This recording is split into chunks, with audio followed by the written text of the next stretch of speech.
how do I get into the market?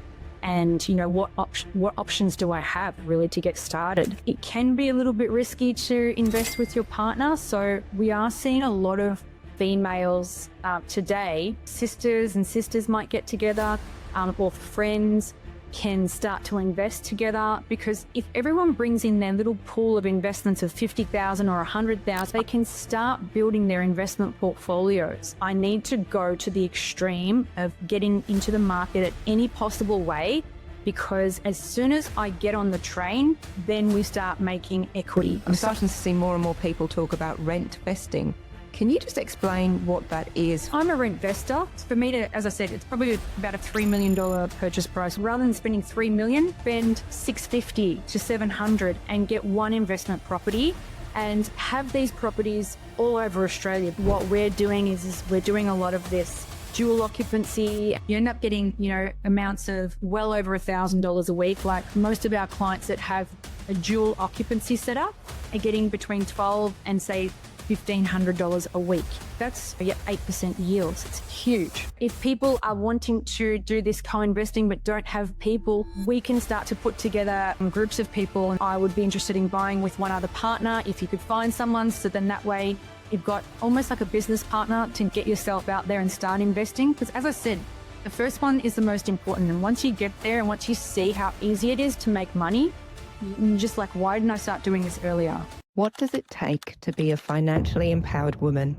And what can financially empowered women do together to change the world?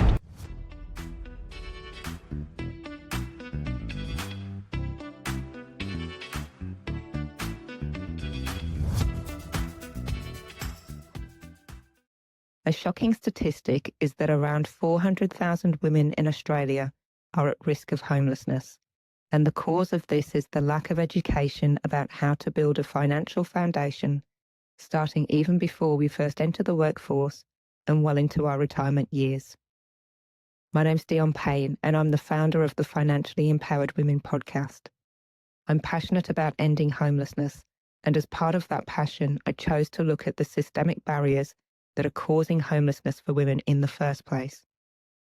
The Financially Empowered Women podcast is designed to bring you the best experts from around the world to increase your financial know-how and give you practical and women-specific tips to overcome the challenges you might be facing, such as how to negotiate a better salary, demystifying super, or how to navigate a separation and ensure the assets are distributed fairly.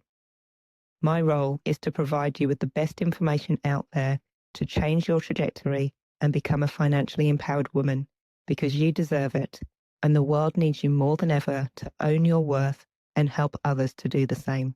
Hi everyone, and welcome to the Financially Empowered Women podcast. I'm your host, Dion Payne, and today I'm joined by Suzi Antic. Now let me tell you a little bit about Suzi. Suzi is the director and founder of National Property Investors. She has over 15 years in sourcing high growth property in locations that will achieve maximum returns on investment with proven results. With over 15 years of experience, Suzi has built up a trusted network of custom builders who are experts in delivering quality properties. National Property Investors also provide guidance and education in the property market to help their clients understand and achieve maximum returns on how, when, and where to invest.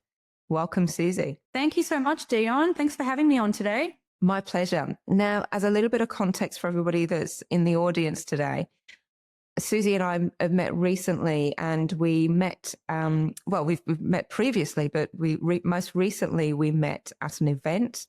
Suzi was there talking. I was there with a little speaking part as well. And what I got to understand from Suzi is that she really does want to help women to invest in property and to help them become financially empowered as well. So Suzi, I'd love to hear a little bit about your story. How did you get to where you are today? Well, thank you. That was pretty amazing. Where am I today? Okay, so I basically had a passion for property and wanting to become a builder and or a developer when I was younger. So that sort of streamed into okay, well, I didn't have that financial backing, to become a builder or a developer. So I got into the first thing, which was, property sales. So that's sort of how the entire process has come to where I'm at now. But the best part about it now is we're really working with clients and designing bespoke houses and investments. So it's been awesome because I get to be a part of the build team, and I get to have my passion for property and then also create wealth for everybody. So it's a really good combination. That's really great. What is it about property that really motivates you and inspires you? I think security, I would say, just knowing that you have something underneath you that is yours, that nobody can take off you. Just having that financial stability, I think it really makes a difference. It helps you sleep at night knowing that you've got financial backing if you were to, potentially lose your job, or if something was to happen to you, at least you hopefully would have some sort of income source coming in to help you get through those tough times. So yeah, investing very early is definitely a very, very important part of the module.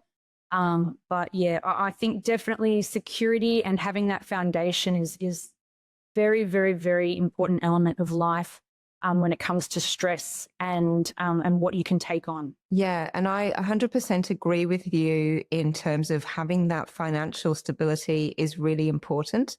And obviously you were already sort of eyeing the development and the property industry. So you already had an interest in that and the security that could bring. So it doesn't surprise me that you're doing the role that you're doing now. And it's not just about the property sales. It's really about working with builders and working with clients to help them get the best outcome in a property investment that they can, which is really cool. I'd like to ask though, because some people just didn't have that background in real estate and feel a little bit daunted by real estate. So for women who tend to be more financially vulnerable, particularly if they've separated and they're looking to purchase a home for themselves for the first time, what are some of the ways that you're seeing in your role that women are able to achieve that? Yeah, that's a really good question. And it's probably one of the major topics that come up is how do I get into the market?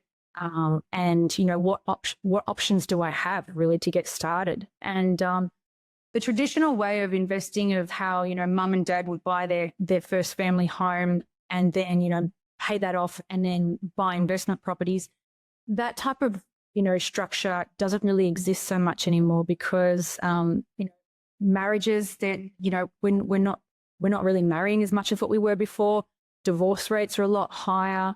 And we're finding that relationship timeframes are also getting a lot shorter. So it can be a little bit risky to invest with your partner. So we are seeing a lot of females today because, coming up with I'm living here in Sydney, right? And it's, if you want to get into a house, you're probably looking at starting price from around 1.5 million, right? Now that's entry level really to most of the suburbs. To come up with a 20% deposit for that is quite hard. So, what we're seeing today is a lot of people, mainly friends, even like, family. So sisters might get together, or friends can start to invest together, because if everyone brings in their little pool of investments of 50,000 or 100,000 or whatever they can save, they can start building their investment portfolios. And it's not so much saying that you need to buy a house to live in. There is so many different opportunities out there. I think the number one thing that you need to work out is, okay, how can I get myself into the market? And it's really important that when you do this, that you start with, I need to go to the extreme of getting into the market at any possible way, because as soon as I get on the train, then we start making equity. And then everything starts to become easier and easier for an investor, right? If you just sit there and you continue to put $50 or $100 away a week, to get to where you need to be is going to take years, right? So whatever you've got, pull together with a friend or somebody who you trust. That might be a parent, somehow to get into the marketplace to get yourself started. Okay. And that's the number one area. So once you've got who's going to be buying that property, then the second part is, okay, what property shall we buy? Right? So are we buying an owner-occupied property or are we going to buy an investment property? Right? And that would sort of stem down from, okay, well, what is the current price of where we're looking at? And can we afford that? And if no, what other opportunities do we have out there? And that's where it gets really interesting, because there are so many different great opportunities out there for people to start investing.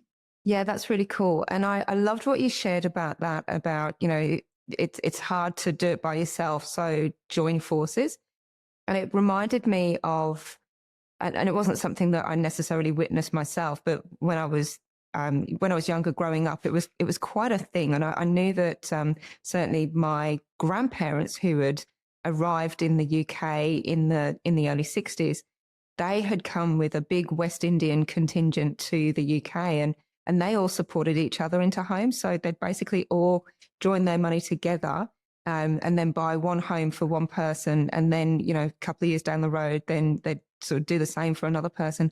And it was just a way to help the members of their community to get into homes. And then it's like that, but it's, yeah, like the holy grail of getting into a house. Everything becomes easier. I think that's something that you said before. That was certainly the case for them. 100%. If you think the amount of, so on average, I'm seeing for our clients, they're making between, say, $70,000 to $80,000 to even $150,000 equity each year, right? So to save that is really hard to do. So, you know, keeping that in mind, that that's the equity that they're accruing over the years, right? Now that's year after year after year. Now, your second property, you don't need to buy with somebody else. It is great to have the support, but it's always good to lean on somebody, because you might be, you know, you might lose your job, something might happen. So if you've got some sort of backup plan with somebody that's investing with you, it always becomes a little bit easier. Sure. Yeah, that's great. And I'm interested to hear what you're saying about, you know, equity and properties increasing by $70,000 to $100,000 a year. In what areas are you seeing this? Is this all over, or is this in certain locations? Look, it definitely is in certain locations. We're really heavily we're heavily researching Queensland at the moment. So we've been in that market since COVID, and we have seen some huge returns for our clients. So yeah, definitely the Queensland market, we just continue to see that it's becoming a stronger and stronger market year in, year out. You know, we have seen other locations do some sprints. I could, you know, I'll probably put it as a 100-meter sprint. They're getting up there, but then will they maintain it? Maybe not, you know. So for us, I think definitely we are finding it's the cheapest buy-in in a lot of regional towns in Queensland. And then the type of rental returns we're getting per week is much higher, you know. So for instance, if I give you an example, you know, we were looking at buying properties in Queensland. On average, you could probably buy a house or land package most places across, you know, if you're looking through the regional towns of Queensland, you can probably, we were starting at $550 to $650. And, you know, we were achieving huge rents. So $600, $700, even $750 a week return. Whereas if you travel down south to Victoria, you could be paying around, say, average of $650 for a house and land package, but only receiving around $480 a week rent. So it's a huge difference when it comes to the end of month mortgage and what your repayments are. So yeah, definitely, I think that Queensland is going to be a really strong market for even for the next 10 years, definitely. Yeah, fantastic. So for somebody that might be listening to this and thinking, okay, yeah, I understand that I need to get onto the property ladder as soon as possible. And I understand that the easiest way for me to do that is to work with some friends. What are some of the key sort of legal and financial considerations? Because obviously, you know, it's so much easier to do things on your own, and that keeps things really simple. But you add more people and then there's a level of complexity. So what should people be thinking about? Yeah, definitely. So that's a really good one. So structure is very, very important. And I will mention I'm not a lawyer or a financial planner. So I can just share experiences of what our clients have gone through while we've been working with them. But it's very important that you do have your accountant, your financial planner, and your lawyer all working together. So then that way they can create a contract, which we actually do have some contracts in place that we have been able to use with our clients.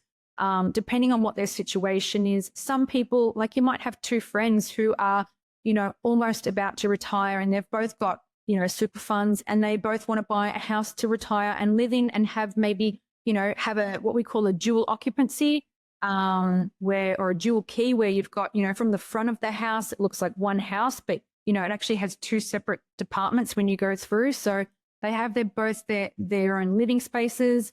And this can come from everyone from, getting up to their super, but also people who are younger. So younger people who are wanting to go, okay, let's buy our first investment property, but to get that, let's move into it and do the same sort of setup. So, we could spend, say, around $500,000 on a build, which when I say that, that's a lot for a build. But what we're doing is we're actually building a larger space, which will have maybe 2-bedroom, 2-bathroom on one side. And then on the other side, we'll have maybe 3-bedroom, 2-bathroom, right? And you can have, the person who's bought the property in maybe the 2 or the 3-bedder, and then they can rip the other one out. So they're getting an income coming in. They're helping them pay down their mortgage. They don't have to be there forever. But once they're in a position that's really safe and sound, they can get to the point where they're like, okay, I'm ready to move out and buy my next property now. So, then that will sort of move on. So there's all different types of scenarios. It all comes down to who's purchasing and then the end product. But there are different ways companies can be set up. And obviously, the lawyer will make sure it's done properly. Depending how many investors there are, you really don't want to have any more than 4. Can get a bit messy. Like, you wouldn't want it to get any more, but you can have 4 buyers into it. So they all have equal units and share of the property. So they can experience what it's like to also own a property, and see, okay, well, how often are we paying things? What are the utilities like? It gives you an idea of what the responsibility is like to get a property without the huge, I suppose, weight of just getting one property on your own. So definitely company structure, units in trust and things like that. So yeah, and people can have different majorities, right? So I know in our contracts, we've actually got it set up so then that way, if, say, for instance, Dion, if you and I purchase a property together and for some reason I couldn't, I lost my business or I lost my job and I couldn't afford to pay the debts down, that you wouldn't be affected at all. So those things are really important to have, and to know that as a security, as a female too, because the last thing you want is to be going, okay, let's rush into buying a property, not do it properly, and then someone, loses their job and, then they're left with, quite a fair bit of stress going on in the background. Having the bank calling and things like that is not something that you really want to go through when buying a property. So you want to make sure it's done as safe as possible. So yeah, each company structure is different. So yeah, it's definitely very important to take your situation and have that conversation with your lawyer and your property expert and your accountant. So then that way it's all done properly. Yeah, and I fully agree with that. It's one thing to do it yourself when you've got a bit of knowledge, but the first time around, you really want to be going to the professionals so they can structure it properly. So if things go wrong, and sometimes they will, then at least you've got that to fall back on, and there's really clear expectations because they've been drawn up right up front. And what I got from your from what you were sharing there, Suzi, is that buying together can be valuable for somebody buying their first home, or it could be valuable for a group of people wanting to come together to invest. And that's really neat. So there's definitely options. Yes. I will mention though, so if you are a first home buyer and you're buying a property, if you're buying it on your own, you'll obviously be able to get your first home buyers grants and things like that. But if you're not buying it on your own and you're buying it with somebody else, you actually may end up forfeiting your first home buyers. However, you are able to buy an investment property and not live in it. And still achieve the first home buyer grant. So even if your first property is an investment property, you can later on still go back and buy a first home buyer property. So, which is a lot of people don't realize that. They actually think if I own an investment property, I'm not a first home buyer. But as long as you haven't lived in it, you can still actually get the grants.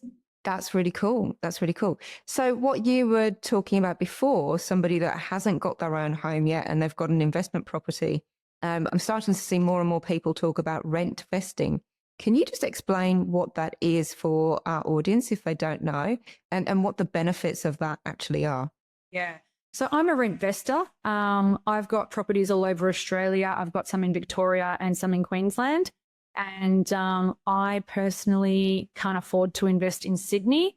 Hopefully one day, working my way up. But currently, for me to, as I said, it's probably about a $3 million purchase price we'd be looking at, right? So to just get a 4-bedroom townhouse across, a Sydney somewhere. So, to come up with that deposit or even be paying a mortgage back on that is huge. What I would be doing is rather than spending $3 million, is spend $650 to $700 and get one investment property and have these properties all over Australia, because you are going to get different returns. And it's very important to be able to understand what those returns are, because as I said to you before, the Victorian market as opposed to the Queensland market is very different.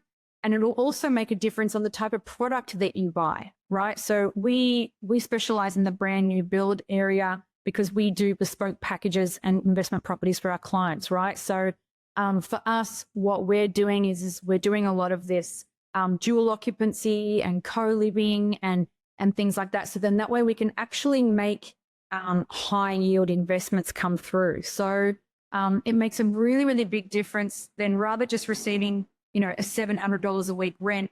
You end up getting, amounts of well over $1,000 a week. Like most of our clients that have a dual occupancy setup are getting between $1,200 and say $1,500 a week. And the buy-in price for those is actually really affordable. So, as I said to you before, I mentioned a price of around $500,000. So we can do really good dual occupancy homes for $500,000. It's just about finding the land at a really affordable price.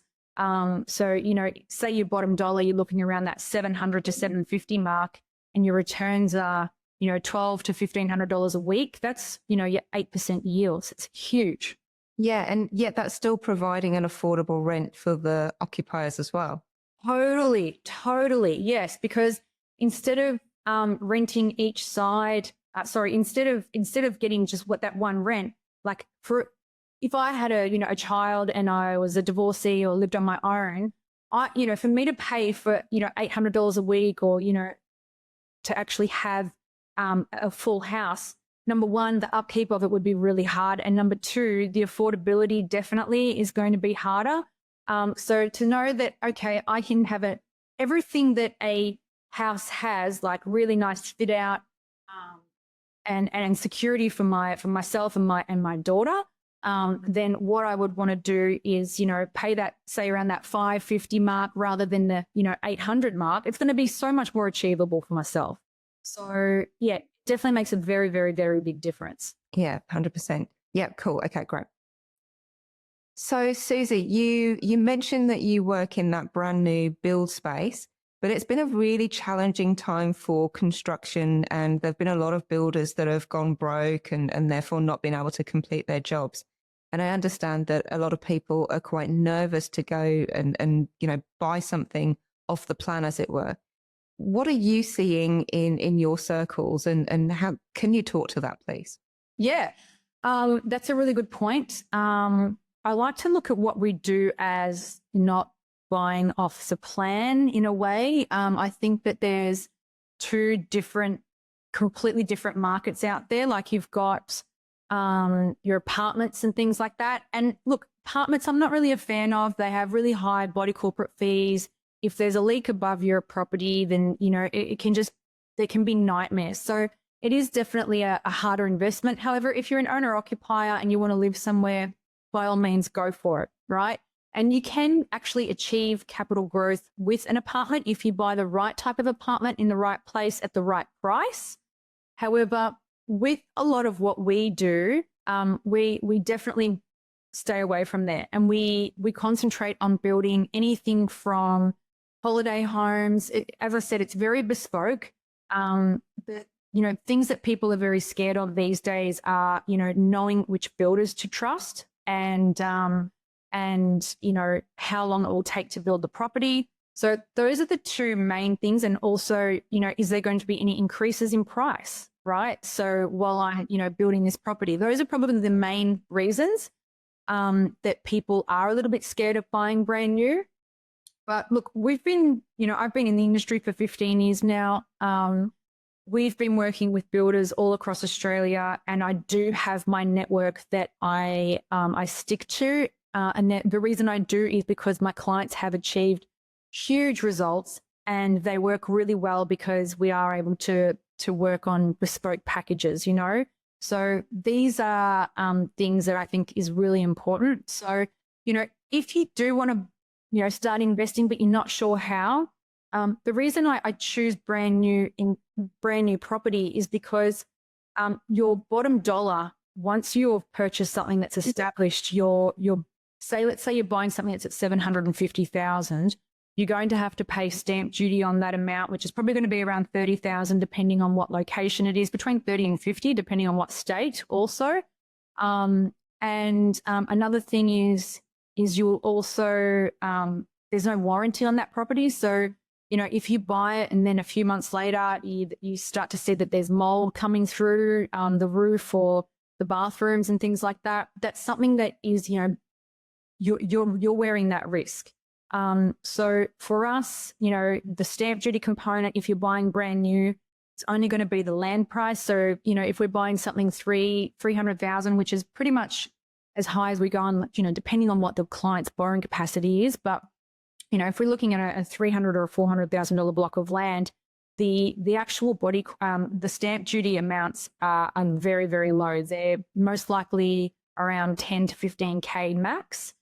So that's a very, very big difference when it comes down to dead money. So you're never going to get that back. It's the government's. So we obviously want to avoid as much of that as possible. Now, the second part of buying brand new, which we prefer to do, is the depreciation that you'll get back on these properties. Now, because they are bespoke, we build them to a certain quality. So you are going to get huge depreciation, which, you know, does come down on your bottom dollar at the end of tax time. So if we were looking at an average house of around, you know, it's, as I said, let's say 750, the amount of depreciation you would get on that property would probably be anywhere between 40 and 55,000, depending on if it was a dual occupancy or just a normal dwelling. So that's going to be huge, because you'll be able to use that as a tax offset, right? And you'll start to receive the depreciation back each year for the next 10 years. So it does bring money back into your wallet. So your bottom dollar is definitely a lot stronger. And I find that when you're buying something brand new, like as in a house and land, that the land value of that is the lowest it's ever going to be. It's only going to go higher from there, right? So ideally, if you purchase it and then by the time it's built, that's why we're seeing huge amounts of equity in each property, because you know, we've chosen the right areas. We know that there's a lack of supply. We know that the rental yields are very high, and we want to get those properties out there, and we want to get that equity, you know, starting to accrue basically from the day you start signing those contracts. I've had land estates who have come back to me and said, "Oh, Suzi, we were going to be settling, but we've now come across an issue with the council. We're now settling 6 months later." And we're seeing clients that are made $80,000 before the build even starts. So we've been very fortunate. And again, we guide our clients into making really good investment decisions and buying properties that people want to live in, not investment properties that nobody wants. They're very good quality homes, and they rent out very quickly. So brand new is definitely what people love. Everybody loves living, like tenants love living in a brand new house. So then that way they can sort of make it their own. So yeah, I love brand new property. To be honest, I've never bought an established property. So it's for me, I'd rather spend that, 5, 6, 700,000 rather than the $1 million and have heaps of different little properties working in the background, achieving lots of results for me.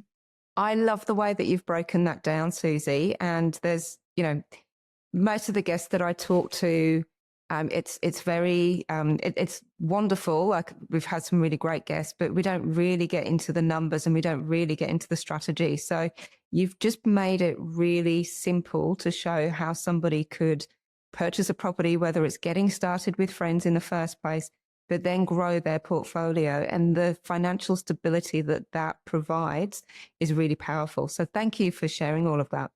Now, for anybody pleasure. For anybody that's interested and would like to know more about you and how they could work with you, how could they get in touch with you? Look, we have got our website, so nationalpropertyinvestors.au, and all our contact details are there. So that 1-800 number will come straight through to my mobile phone. So so we're only a small company, and so you'll generally have to speak to me each time. So it's very, very easy. You won't get, handballed over to 5 different people or anything like that. So yes, you can get through on my website. We've also got an Instagram page, which is just at National Property Investors. And but 100% anyone wants to, just I suppose have a bit of a brainstorm session or find out when or where or how to start. We might even have, if people are wanting to do this co-investing but don't have people, we can start to put together groups of people and say, okay, well, look, I don't know anybody, and but I would like to buy a property. So, I would be interested in buying with one other partner if you could find someone. So, we can start to do those things. So then that way you've got almost like a business partner to get yourself out there and start investing. Because as I said, the first one is the most important. And once you get there and once you see how easy it is to make money, you're just like, why didn't I start doing this earlier? So. Well, I can attest to that actually, because how I started on my property journey was that we didn't have enough to buy our own home. And so we decided that we were going to invest in property education. I figured that if I understood the game of property, I could get what I wanted. And the very first deal that we did was a joint venture with somebody that had cash but no time, and we had time and not a lot of cash. And I remember we did that renovation. It was an existing home, but it was a house and a studio that were connected by a roof. We removed the roof, we subdivided the land. So we did the paperwork and did a little bit of civil works. And at the end of that, myself and my husband walked away with $30,000. Now, it's not a huge sum of money, but it was just liberating to know, I did something. I used my own blood, sweat and tears. I worked with somebody else and here's the result that I got. And it was fantastic. So I do really recommend that, if you can't do it by yourself, joining forces with somebody else is a fantastic way to go. That's awesome, Dion. Thank you so much for having me on today. Thank you so much for coming on. It was brilliant to have you on the show, and looking forward to getting this episode out into the world and therefore being able to create more financially empowered women. Thank you, Suzi. That's definitely. Thank you so much.